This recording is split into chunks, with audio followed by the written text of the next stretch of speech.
A terra de Judá tinha parado de cantar. Os campos que antes ondulavam em verde agora estavam duros, rachados, como se a terra tivesse engolido o próprio suspiro. Belém, ironicamente chamada Casa do Pão, já não tinha pão algum. As casas guardavam sacos quase vazios. As mães dividiam o último punhado de farinha. E as crianças olhavam para os pais com aqueles olhos fundos de quem já aprendeu cedo demais o que é escassez. Entre essas famílias estava um homem chamado Elimeleque. Ele, sua esposa Noemi e os 2 filhos, Malom e Quilion, viviam em Belém, mas a cada dia a mesa ficava mais pobre. E de certa maneira, quanto mais a fome apertava, mais Elimeleque se perguntava: será que é isso mesmo que Deus tem para nós? Ficar parado aqui assistindo tudo acabar? Foi então que ele tomou uma decisão que mudaria o rumo de sua casa. Ele decidiu sair da terra prometida e buscar sobrevivência em outro lugar. O destino escolhido foi Moabe, uma terra estrangeira, com costumes diferentes e deuses estranhos ao Deus de Israel. Parecia, à primeira vista, uma saída inteligente. Lá ainda havia colheitas, ainda havia comida. Noemi arrumou poucas coisas. Olhou uma última vez para Belém e partiu com o marido e os filhos. A estrada poeirenta marcava cada passo daquela família que deixava para trás a terra da promessa, tentando fugir da fome, mas, sem saber, se aproximando de outras dores. Em Moabe, a princípio, a vida pareceu recomeçar. Havia trigo, havia água, e com o passar do tempo, os 2 filhos de Noemi cresceram e se casaram com mulheres moabitas, Orfa e Rute. A casa voltava a ter risos, vozes femininas, cheiro de pão no forno. Parecia que a tempestade havia passado, mas a história não terminou aí. Um dia, Elimeleque adoeceu. Longe de sua terra, longe de seus parentes, ele morreu. Noemi se viu viúva em terra estrangeira. O coração pesa de modo diferente quando se sofre longe de casa, e Noemi sentiu esse peso. Ainda assim, ela tinha os filhos ao lado. Até que cerca de 10 anos depois, outra tragédia os visitou. Primeiro um filho, depois o outro. Malom e Quilion também morreram. Agora, imagine a cena. 3 viúvas em casa, sem marido, sem filhos, sem herdeiros. Noemi, Orfa e Rute. 3 mulheres com histórias diferentes, mas marcadas pelo mesmo luto. Nenhuma delas tinha uma rede de apoio segura. Nenhuma delas tinha garantias para o futuro. Foi nesse contexto que Noemi ouviu um rumor vindo de Judá. O Senhor visitou o seu povo e o pão voltou à casa do pão. A fome tinha cessado. A terra que eles haviam deixado em tempos de crise agora voltava a florescer. Noemi, cansada, quebrada, mas ainda viva, decidiu: eu vou voltar para casa. Ela se levantou para deixar Moabe. Orfa e Rute, em um primeiro momento, a acompanharam. No caminho, porém, algo aconteceu. Noemi parou, olhou para suas noras e disse, com honestidade amarga: minhas filhas, por que vocês iriam comigo? Eu não tenho mais filhos para lhes dar. Mesmo que eu engravidasse hoje e tivesse filhos, vocês esperariam até que crescessem? Não, voltem. Voltem para a casa de suas mães, para o povo de vocês. A mão do Senhor pesou sobre mim, eu não tenho mais nada a oferecer. Ela as abençoou, chorou com elas e, de certa maneira, tentou libertá-las do peso de caminhar ao lado de uma mulher que se sentia vazia. Orfa chorou, abraçou Noemi e, depois de um momento de hesitação, decidiu voltar. Voltou para Moabe, para o familiar, para a segurança que ainda tinha ali. Mas Rute não se moveu. Ela segurou Noemi com força, como quem agarra não apenas uma sogra, mas um propósito. Seus olhos não tremiam, e as palavras que saíram de sua boca se tornaram uma das declarações mais marcantes da Bíblia. Não insistas para que eu te deixe, nem para que me afaste de ti, Porque aonde tu fores, eu irei, onde tu pousares, eu pousarei. O teu povo será o meu povo, e o teu Deus será o meu Deus. Onde tu morreres, ali morrerei eu, e ali serei sepultada. Que o Senhor me castigue, se outra coisa, a não ser a morte, me separar de ti. Naquele momento, Ruth não estava apenas escolhendo acompanhar uma idosa. Ela estava quebrando com o passado, abrindo mão de seus deuses, de sua cultura, de sua zona de conforto, para se lançar na fé no Deus de Israel. Era como se ela dissesse: eu não sei o que me espera lá, mas sei com quem eu quero caminhar. Noemi percebeu que não adiantaria insistir. As duas seguiram o caminho de volta a Belém, em silêncio. Duas viúvas, duas estrangeiras no coração. Porque, de certa forma, até Noemi já não se sentia em casa em lugar nenhum. Quando chegaram à cidade, as mulheres de Belém se agitaram. É Noemi, ela voltou? Mas a resposta dela foi dura. Não me chamem Noemi, agradável. Chamem-me Mara, amarga, porque o Todo-Poderoso tornou a minha vida muito amarga. Eu saí daqui cheia, e o Senhor me trouxe de volta vazia. Na mente de Noemi, tudo era perda. Ela via apenas cinzas, onde Deus já estava preparando sementes. Elas chegaram a Belém na época da colheita da cevada. Os campos estavam cheios de trabalhadores, a vida parecia ter retomado o ritmo. Mas dentro da casa simples onde se instalaram, duas mulheres tentavam entender como sobreviveriam a partir dali. É nesse ponto que a fidelidade silenciosa de Ruth se transforma em atitude. Vale lembrar que a lei de Deus em Israel previa que os donos de terras não recolhessem tudo até o último fio. Deveriam deixar bordas, respingos, espigas caídas para os pobres, órfãos, estrangeiros e viúvas. Era a forma de Deus ensinar seu povo a praticar justiça e compaixão, mesmo durante a prosperidade. Ruth agarrou essa brecha de misericórdia. Com o coração apertado, mas com fé, ela foi aos campos.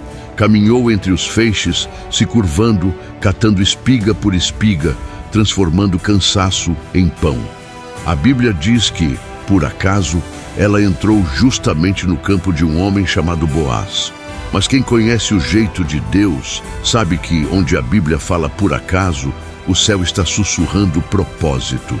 Boaz era um homem de respeito em Belém, rico em terras, influente entre os anciãos, temente ao Senhor. E havia um detalhe que Ruth ainda não conhecia. Ele era parente de Elimeleque, o marido falecido de Noemi. Boaz chegou ao campo naquele dia, saudou os trabalhadores com a paz de quem honra a Deus no cotidiano, e então percebeu uma jovem diferente, colhendo nas extremidades, em silêncio, sem causar alarde, mas sem parar um minuto. De quem é aquela moça? Ele perguntou ao capataz. O supervisor respondeu: é a moabita que voltou com Noemi, lá de Moabe. Ela pediu para colher atrás dos ceifeiros e está aqui desde cedo, quase sem descansar. Boaz se aproximou de Ruth.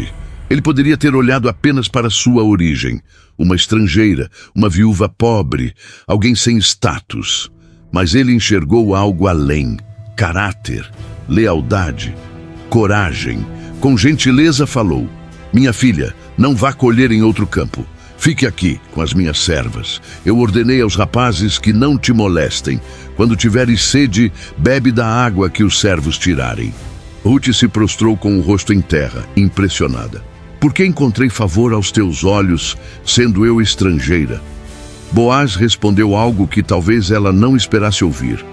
Contaram-me tudo o que fizeste pela tua sogra depois da morte do teu marido. Como deixaste pai, mãe e a terra onde nasceste para vir a um povo que antes não conhecias. Que o Senhor te recompense pelo que fizeste, e que o teu galardão seja completo sob as asas do Deus de Israel, em quem vieste buscar refúgio. Sob as asas, Boaz, sem saber, estava descrevendo exatamente o que Deus estava fazendo com ela. Na hora da refeição, Boaz chamou Ruth para comer com os trabalhadores. Ela se sentou entre eles, comeu pão, provou grãos tostados, bebeu, se fortaleceu. e ainda guardou o que sobrou para levar a Noemi. Quando o sol se pôs, Ruth voltou para casa carregando uma quantidade de cevada que chamava a atenção. Noemi, ao ver aquela colheita abundante nas mãos de uma única mulher, não conteve a surpresa. Minha filha, onde foi que você colheu hoje? Que campo é esse? Bendito seja quem olhou para você dessa forma. Ruth contou o nome. Um homem chamado Boaz. Ao ouvir esse nome, um brilho diferente acendeu nos olhos da viúva, que se dizia amarga. Boaz, esse homem é nosso parente próximo, um dos que tem direito de nos resgatar. Na expressão resgatador, havia uma antiga lei. Em Israel, quando um homem morria sem deixar filhos, um parente próximo podia se casar com a viúva para levantar descendência em nome do falecido e manter a herança na família. Era um gesto de justiça, honra e restauração. Ruth continuou colhendo nos campos de Boaz durante toda a colheita da cevada e do trigo, sair cedo, voltar tarde, levar alimento para Noemi. Dia após dia, sua fidelidade se tornava rotina, e sua rotina se tornava ferramenta de Deus. Entre uma espiga e outra, sem perceber, Ruth estava colhendo o destino. Boaz também observava, não apenas a força no trabalho ou a beleza discreta, mas o fato de que ela não correu atrás de vantagens, de jovens, de atalhos. Ela se manteve fiel à sogra, ao Deus que havia abraçado, à postura de serva. E aquilo agradava ao coração de Boaz e ao coração de Deus. É aqui que entra a parte mais delicada da história. Quando o período da colheita se aproximava do fim, Noemi percebeu que era hora de dar um passo a mais. Como mulher experiente e conhecedora da lei, ela diz a Ruth: minha filha, preciso buscar para ti um lugar de descanso, um lar em que sejas bem tratada. Boaz é nosso parente, com cujas servas estiveste. Hoje à noite ele estará na eira, limpando a cevada. Lava-te, unge-te, coloca o teu melhor vestido e desce até lá. Mas não te des a conhecer a ele até que tenha terminado de comer e beber. Quando ele se deitar, observa o lugar onde ele se deita. Vai, descobre os pés dele e deita-te. Ele te dirá o que deves fazer. Pode parecer estranho aos nossos ouvidos modernos, mas dentro da cultura e da lei de Israel, esse gesto não era sedução barata. Era uma forma simbólica de Ruth dizer: eu estou pedindo que você exerça o seu papel de resgatador. Estou me colocando sob sua responsabilidade e proteção. Ruth, mais uma vez, escolhe confiar. Ela poderia ter dito: é demais para mim, mas responde: em essência, farei tudo o que disseres. Naquela noite, Boaz comeu, bebeu, se alegrou e deitou-se junto a um monte de grãos para proteger a colheita. A eira estava em silêncio. A única luz vinha das estrelas. Então, discretamente, Ruth se aproximou, descobriu os pés dele e se deitou. No meio da noite, Boaz se assustou. Algo tocou seus pés. Ele se virou e viu uma mulher deitada ali. Quem é você? Perguntou. Sou Ruth, tua serva, ela respondeu. Estende o teu manto sobre a tua serva, porque tu és resgatador. Aquilo era um pedido de aliança. Ruth, a viúva estrangeira, estava pedindo que Boaz a cobrisse com sua proteção e cumprisse o papel de resgatador, garantindo descendência e dignidade ao nome do falecido. Boaz poderia ter se irritado, poderia ter mandado ela embora. Em vez disso, suas palavras foram: bendita sejas tu pelo Senhor, minha filha. Este teu último gesto de lealdade é ainda maior que o primeiro, pois não buscaste jovens, ricos ou pobres. Agora, não temas. Eu farei por ti tudo o que pedes, porque toda a cidade sabe que és mulher virtuosa. Mas havia um detalhe. Ele acrescenta: é verdade que sou teu parente resgatador, mas há ainda outro mais próximo do que eu. Amanhã falarei com ele. Se ele quiser exercer o direito, que o faça. Se não, Vive o Senhor, eu mesmo te resgatarei. Agora descansa até o amanhecer. Antes que clareasse, Boaz encheu o manto de Rute com uma porção generosa de cevada e a despediu discretamente, para preservar a honra dela. Quando Rute voltou para casa, Noemi a esperava ansiosa.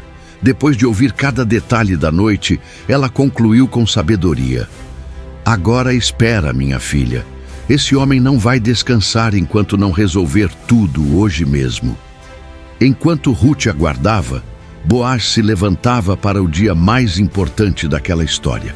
Ele foi para a porta da cidade, lugar onde se reuniam os anciãos para decidir causas e firmar alianças.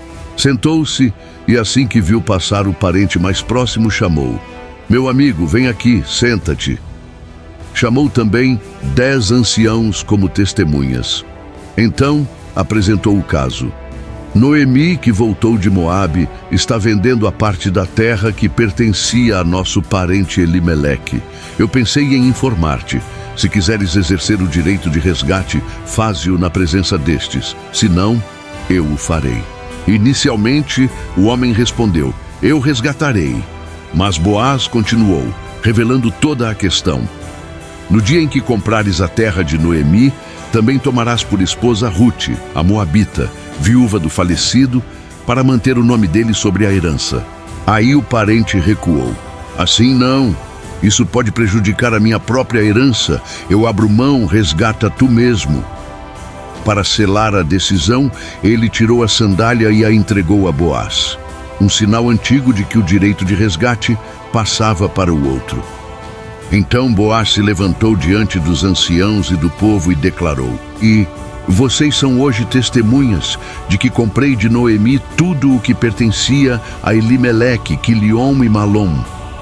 E tomo por esposa Rute, a Moabita, viúva de Malom, para manter o nome do falecido sobre sua herança.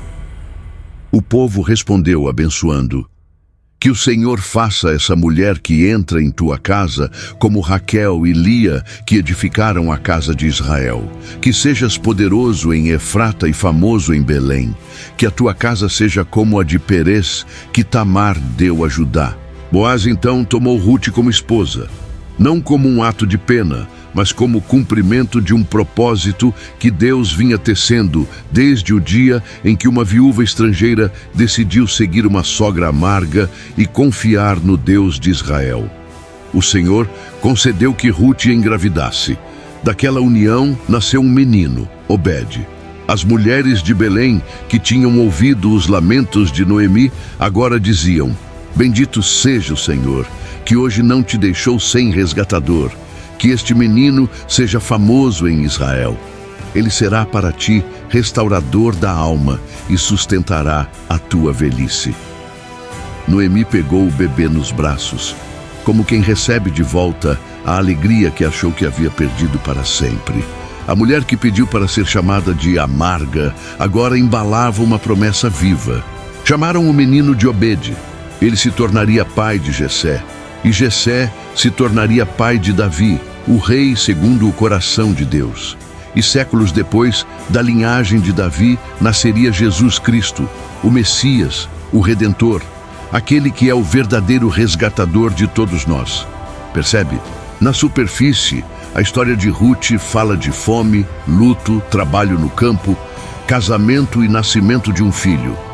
Mas, em profundidade, ela fala de um Deus que pega uma viúva desconhecida em uma terra pagã e a coloca na raiz da maior história de redenção de todos os tempos.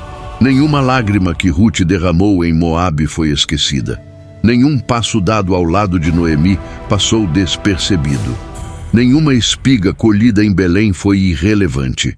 Deus usou tudo: a dor, a fidelidade, o trabalho, a coragem, a espera. E é aqui que essa história encontra a sua. Talvez você se identifique com Noemi, achando que saiu cheia e voltou vazio.